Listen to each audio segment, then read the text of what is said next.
आपले पोरं कुठं सुधारत नाहीत. जिथं दिसलं व्हिडिओ काढायचं तिथं लगेच चालू होतील.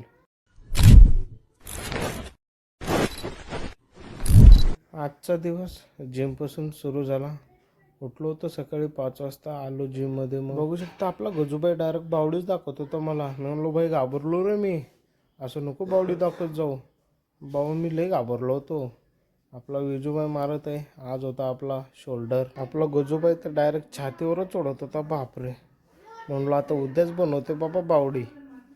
गजूबाई लई म्हणजे लई भयानक वर्कआउट करत होता. य शो मार रे गजूबाई, य डायरेक्ट डोक्यावरती हातात. बापरे, गजूबाई जाम भारी वर्कआउट करत होता. शो आपला विजूभाऊ सांगत होता आता त्याला 2 शिवा 2 सांगितले असं मार म्हणून. बघ रे भाई आपला विजूभाई कसा मारते आता.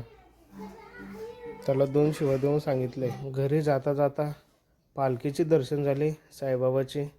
ते जातो ते शिर्डीला जातात ते पायी पायी. इथून म्हणजे किती 150 किलोमीटर आहे. इथून पायी पायी ते शिर्डीला जातात. निघलो होतो मग साईटवर. तुम्हाला तर माहिती आहे आपलं काय काय म्हणून. चालू असो की बंद असो आपल्याला साईटवर जायला लागते, म्हणजे जायला लागतेच. आलो बा मग मी साईटवर आल्याच्यानंतर आपले तिन्ही बी मशीनी चालू झालते. 2 JCB आणि 1 कोकलेन. म्हणजे चालू झाले नव्हते, चालू करून बघितलो मी. हे डायरेक्ट बकेटच हलवत होता. बरं, दुसरा विचार करशाल काही. आपला देवाबाई घरी गेला होता म्हणून त्याची मशीन सगळी धुळानं भरली होती. तो पाणी मारत होता मशीनवर. घरी गेला होता ना तो 15-1 दिवस. त्याची मशीन बंदच होती.